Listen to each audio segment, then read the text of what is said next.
नमस्कार,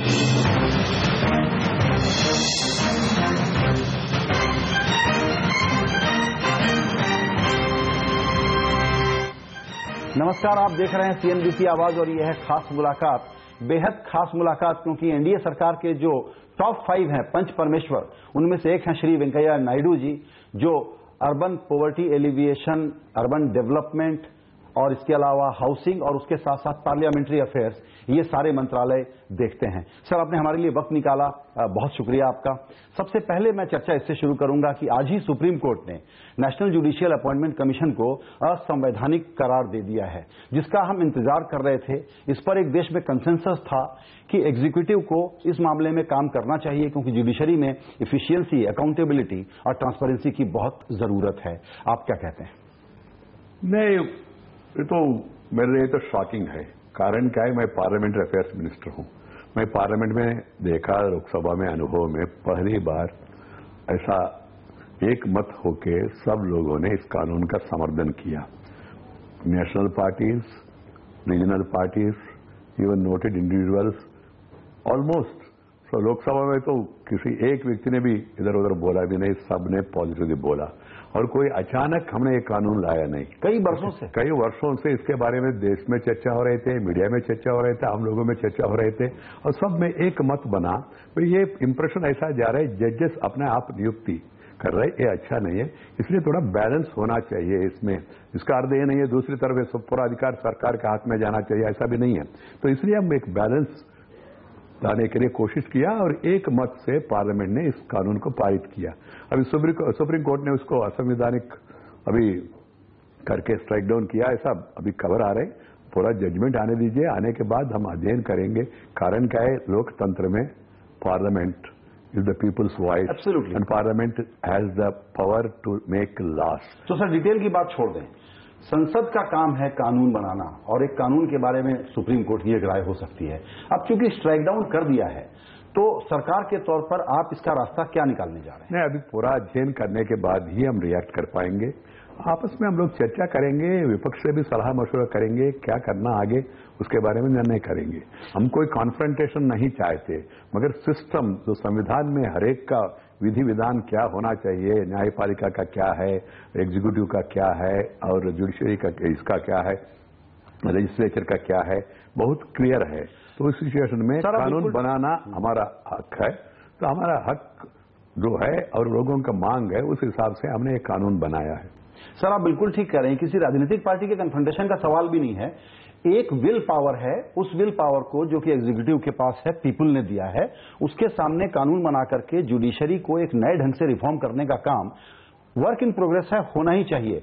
तो ये टकराव अच्छा टकराव है, लेकिन मुझे डर ये है कि जुडिशरी के साथ चूंकि एग्जीक्यूटिव को बहुत जुगलबंदी करके चलना पड़ता है, तो आप लोग जो टकराव की जरूरत है उससे पीछे ना हट जाएं। नहीं, टकराव शब्द इस संदर्भ में करना नहीं, पॉजिटिव सेंस में यूज कर रहा हूं कि genuine confrontation. People will is reflected in the bill, government have brought the bill, so now the court says is unconstitutional. How it's unconstitutional, let us study what the final points of the judiciary judgement and then will take some further action in this. आते हैं sir अब कुछ main विषय पर जिस पर आपका सबसे ज्यादा ध्यान है, और वो है स्मार्ट सिटी का एक बहुत बड़ा काम। हम कहते हैं कि सरकार अब खर्चा करेगी तो ग्रोथ का पहला चक्र घूमना शुरू होगा। हम स्पेसिफिक तौर पर जानना चाहते हैं, क्योंकि वर्क इन प्रोग्रेस के तौर पर ड्राइंग बोर्ड पे तो बहुत कुछ है, लेकिन दरअसल ऑर्डर्स कहां फ्लो हो रहे हैं, काम कहां देखने हम जा सकते हैं कि अब काम शुरू हो गया शहरों के बनने का, इंफ्रास्ट्रक्चर के बनने का। मैं 4 दिन के पहले फ्रांस में था।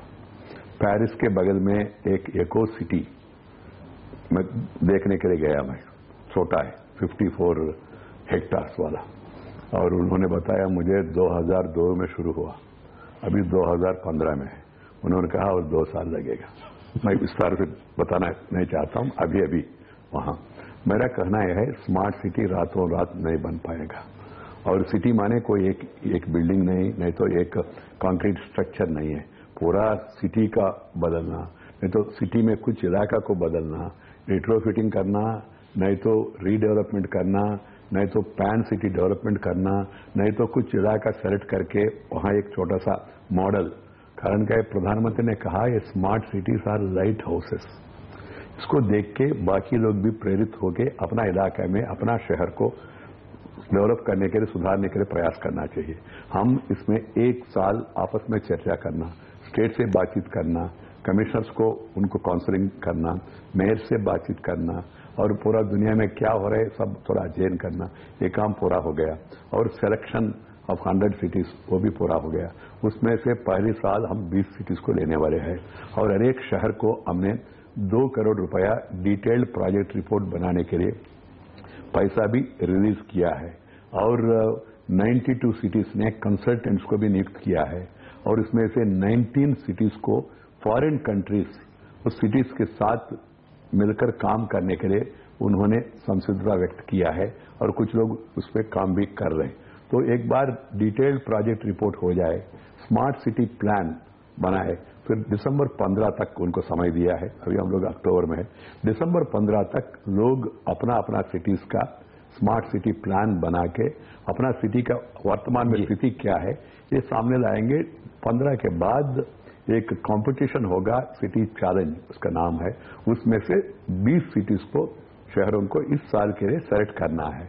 और ब्लूमबर्ग न्यूयॉर्क पुराना मेयर ने उन्होंने कुछ आइडियाज भी दिया, बीच में उन्होंने एक आइडिया स्कैन ऐसा मेयर्स के साथ इंटरेक्शन भी हुआ, वो इंटरेक्शन से बहुत फायदा मिला है।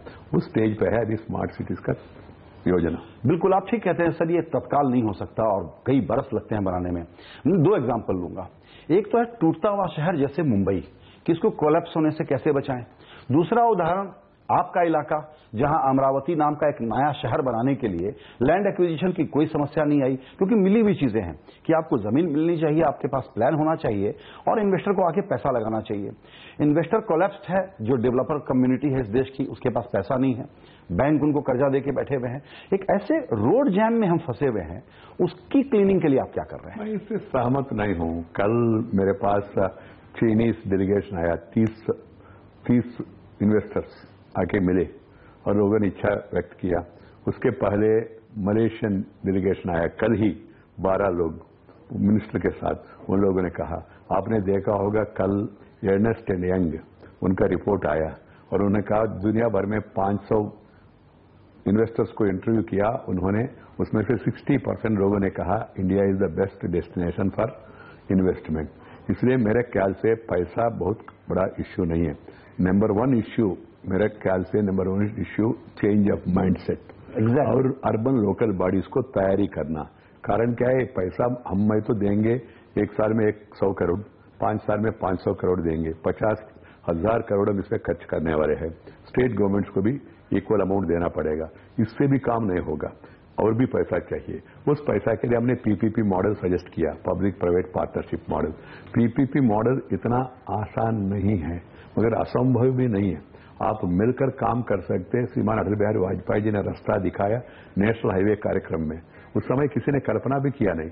आपने देखा चेन्नई कलकत्ता, कलकत्ता दिल्ली, दिल्ली जयपुर, अहमदाबाद मुंबई, बेंगलुरु, कृष्णगिरी, धर्मपुरी, कन्याकुमारी, 4 वे हाईवे तो 50 साल में नहीं हो पाए, उन्होंने करके दिखाया 5 साल में, बाद में उसका चौड़ीकरण करने के लिए। तो ऐसी मॉडल्स है, इसलिए माइंड सेट चेंज होना चाहिए। इसलिए हम लोग पहले ट्रेन कर रहे, ट्यून कर रहे, काउंसलिंग कर रहे, गाइड कर रहे अर्बन लोकल बॉडीज को।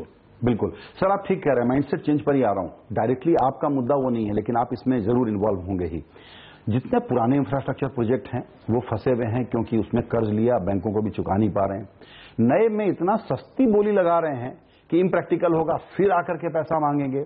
जहां अनकन्वेंशनल फैसले लेने की जरूरत है, एक व्यवहारिक पीपीपी मॉडल कॉन्ट्रैक्ट बनाने की जरूरत है। उसमें पॉलिटिकल लीडरशिप को ही डर लग रहा है कि हम जरा सा कुछ काम करेंगे, प्रो बिजनेस होने का इल्जाम न लग जाए। इसके लिए आप लोगों के यहाँ बड़ा ज्यादा सावधानी और सहम गए आप लोग। सावधानी बरतना चाहिए, कोई स्टैंप लगाएगा ऐसा कोई सोचने का जरूरत नहीं। हमारा सरकार के बारे में पार्लियामेंट में भी बहुत बार हमारे विपक्ष ने नारा दिया, अदानी अंबानी मोदी ऐसा। मैंने कहा अदानी अंबानी आपका मेहरबानी है, 50 साल उन्होंने राज किया। अदानी अंबानी आज रात को पैदा नहीं हुआ ना, पहले ही पैदा हुआ। ये तो गलत बात है पॉलिटिकल।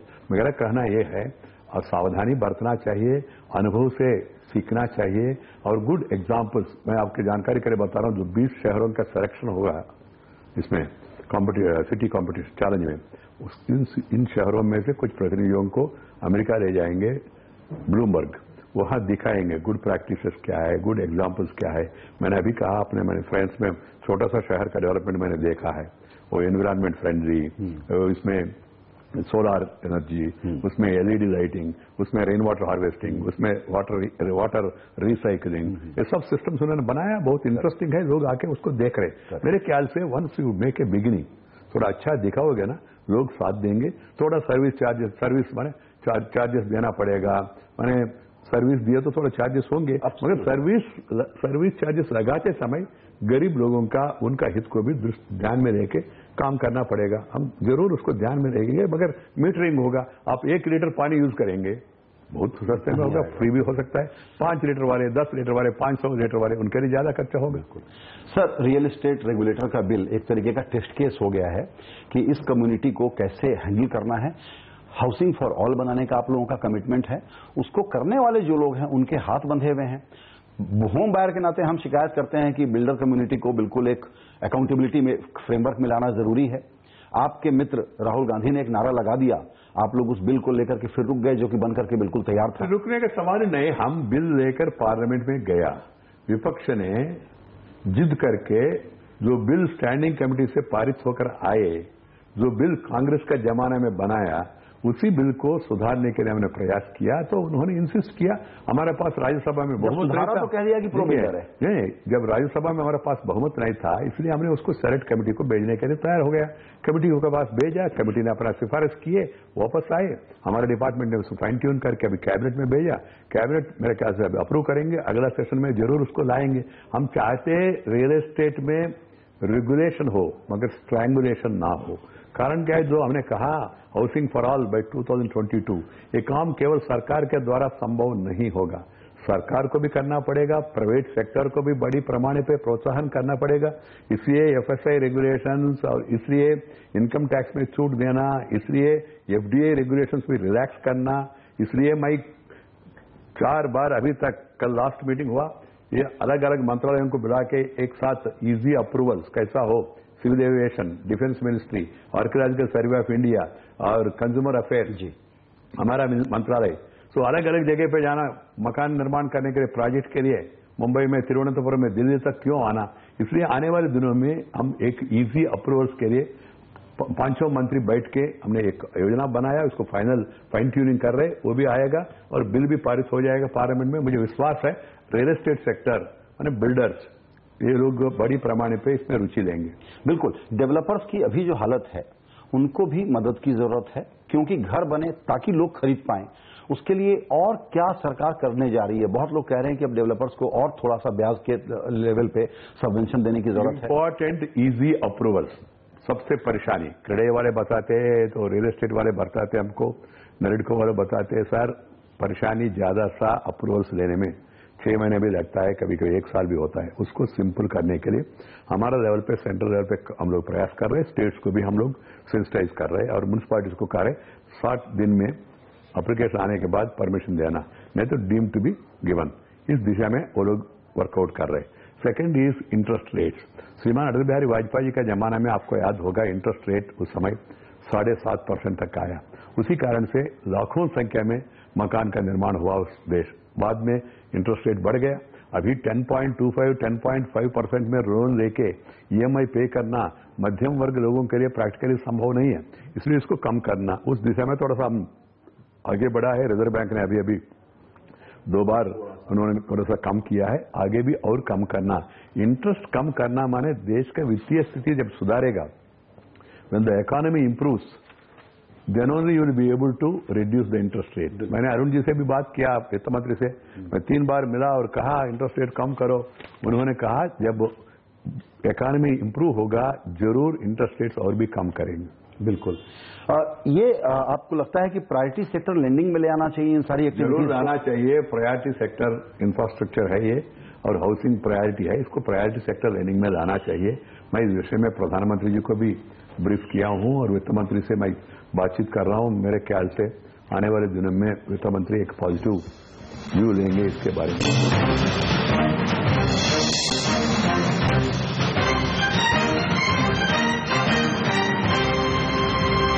एक चीज और समझना चाहता हूं सर, वो आपके लिए सबसे बड़ा टेस्ट केस है संसदीय कार्य मंत्री के नाते।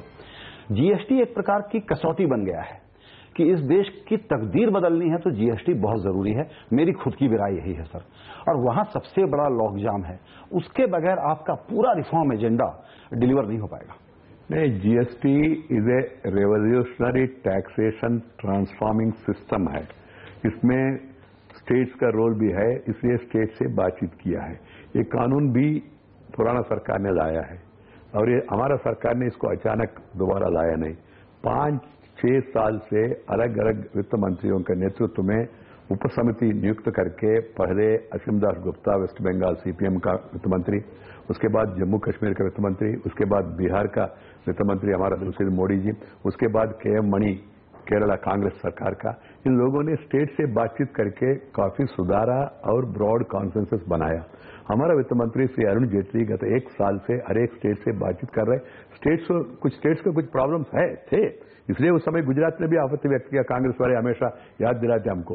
जो ओरिजिनल बिल जो लाया और आज का जो बिल है उसमें काफी परिवर्तन लाया है, इसलिए ब्रॉड कॉन्सेंसस है। पार्लियामेंट में हमने ये बिल लाया, लोकसभा भारी बहुमत से इसको पारित कराया, फिर राज्यसभा में गए तो कांग्रेस पॉलिटिकल कारणों से इसको विरोध किया और अंत में बातचीत करने के बाद उन्होंने कहा थोड़ा सेनेट कमेटी को भेजो और सेनेट कमेटी से आने के बाद तुरंत हम फर्स्ट प्रायोरिटी में इसको पारित करेंगे। इसको सेनेट कमेटी से वापस आया, फिर भी उसको पारित करने के लिए तैयार नहीं है। कारण क्या है? कांग्रेस पार्टी लोगों को मैंडेट को डाइजेस्ट नहीं कर पा रहे, पच नहीं पा रहे, अपना हार को पच नहीं पा रहे और मोदी जी का बहुमत आया और वो प्रधानमंत्री बन गया। तो चूंकि वो बैड लूजर बिहेवियर में है, ऐसे में आप अगली जब ये संसद का सत्र होगा विंटर वाला, उसमें पास कराने की कोशिश करेंगे, लेकिन वो पास नहीं होने देंगे। 2016 1 अप्रैल की डेडलाइन को अब हम भूल जाएं। नहीं, हम अभी भी मुझे उम्मीद है इस सेशन में हम लाने के लिए कोशिश करेंगे, पास भी होने का संभावना है। कारण क्या है? स्टेट्स चाह रहे जीएसटी, रोल सेंटर से ज्यादा स्टेट्स का है। स्टेट्स चाह रहे, ऑलमोस्ट नियर 99% यूनानिमिटी है।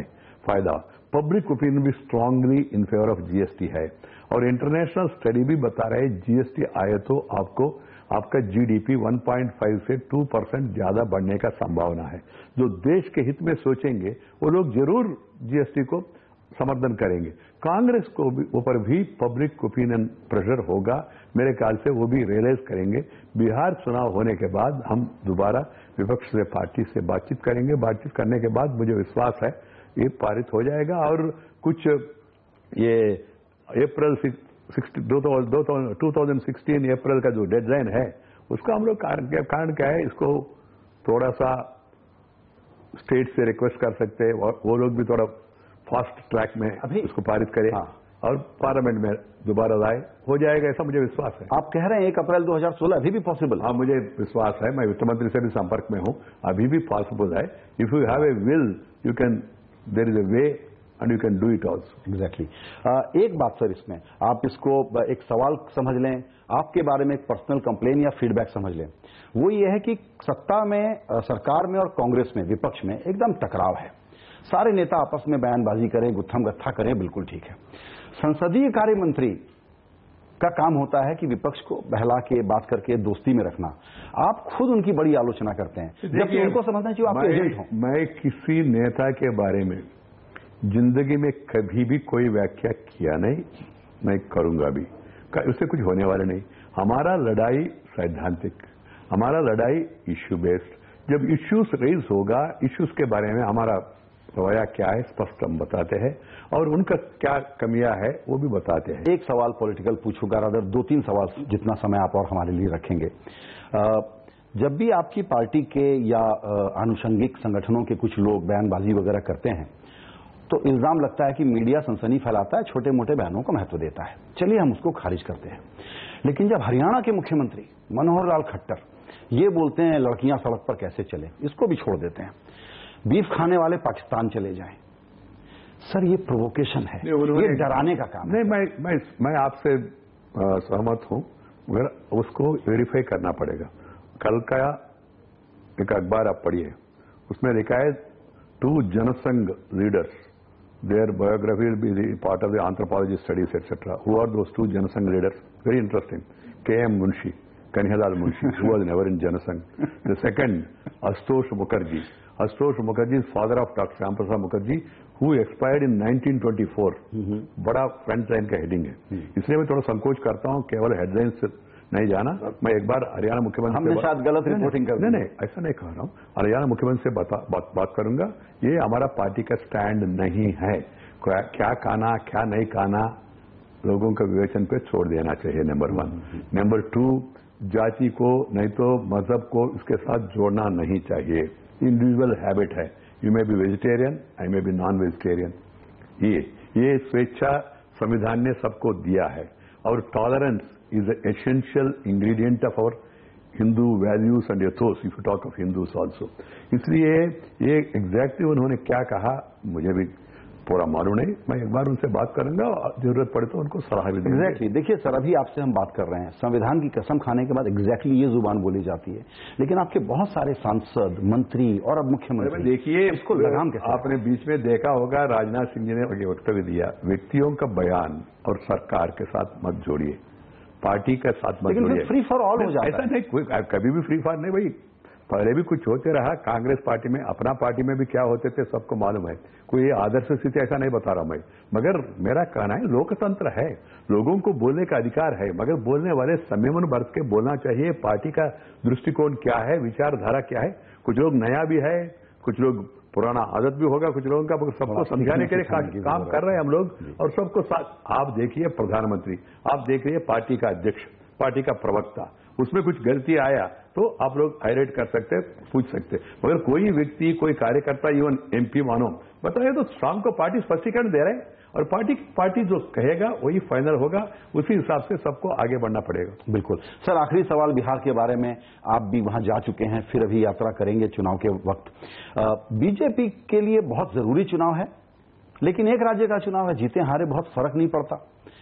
रणनीति के तौर पर लगातार मैं चुनाव को ऑब्जर्व कर रहा हूं, बीजेपी से बड़ी गलती हुई है। कभी एक रणनीति खेलती है, फिर विड्रॉ करती है, फिर दूसरा खेलती है, विड्रॉ करती है। अत्यंत ही चुनौतीपूर्ण चुनाव है आपके लिए। देश के लिए, देश आगे बढ़ना, पीछे रहना, इसमें स्टेट्स का भी भूमिका है। बिहार के बिना हिंदुस्तान आगे नहीं बढ़ सकते, इसलिए हम इसको गंभीरता से ले रहे। और उसमें और भी विशेषता यह है, बिहार में जो गत 5 साल का अनुभव और उसके पहले 15 साल का अनुभव क्या बता रहे, जो अच्छा शासन सुशासन है तो विकास तेजी से आगे बढ़ेगा, नहीं तो जंगल राज होगा। प्रधानमंत्री चाहते देश का आमूलाग्र वो चाहते सभी सेक्टर्स में परिवर्तन आना चाहिए, इंटीग्रेटेड चेंज आना चाहिए, डेवलपमेंट होना चाहिए। इसलिए उन्होंने नीति आयोग माने NITI, national institute of transformation of India, transform करना चाहते।